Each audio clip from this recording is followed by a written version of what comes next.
Magandang umaga mga kasaka. Ito, pakikita ko sa inyo ang ating mga bagong tanim na blueberry.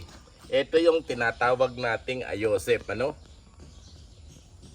Isa sa napakataas din ng mga ng antioxidant, ano? Ito bagong tanim lang mga kasaka, ha. Tingnan ninyo, oh.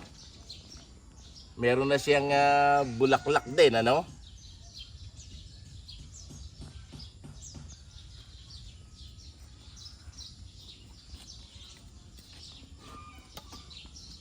Pinagpagawa nga pala natin itong blueberry nating ito ng tinatawag nating plant box, ano? Yan, natakpan ng aking mga ibang mga hayop, ano? Para masigurado natin na hindi na siya magiging palipat-lipat. Permanente na rito siya, no? Dito na sila magpaparami.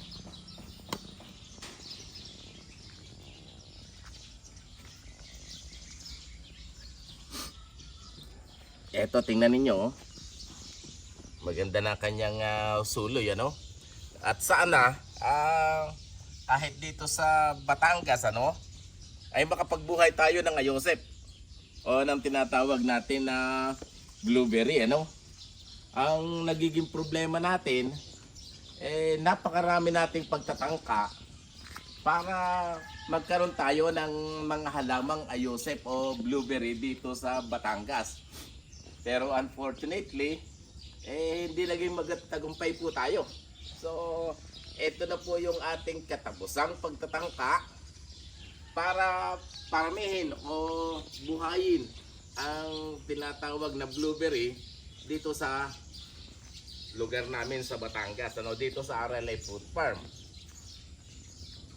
Napakarami na pong pagtatangka.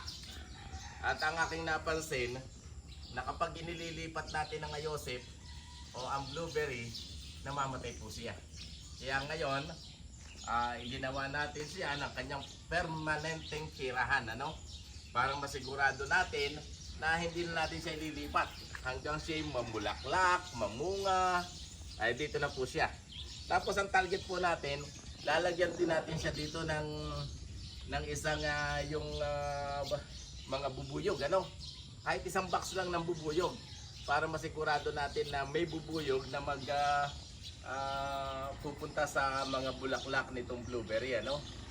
So ganito po, ano, at bibigyan ko kayo lagi ng update kung ano na ang nangyayari dito sa ating bagong tanim ng mga blueberry, ano? Gaganda po, halika kayo, tingnan mo. Tingnan po ninyo. Ang maganda po rito sa ayosep nito, bawat susuloy niyang sanga at dahon, nagkakaroon po siya ng mga bulaklak. Kaya continuously mamumunga po ito. Maging maganda lamang yung kanyang pagkabuhay, ano?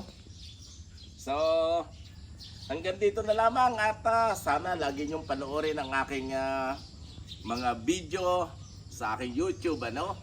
Para magkaroon tayo ng mga bagong kalaman, makaluma, makabago, para sa pagpapaunlad ng ating agrikultura, para sa pagpapaunlad ng ating kabuhayan. Maraming salamat. Babuy. Bye-bye.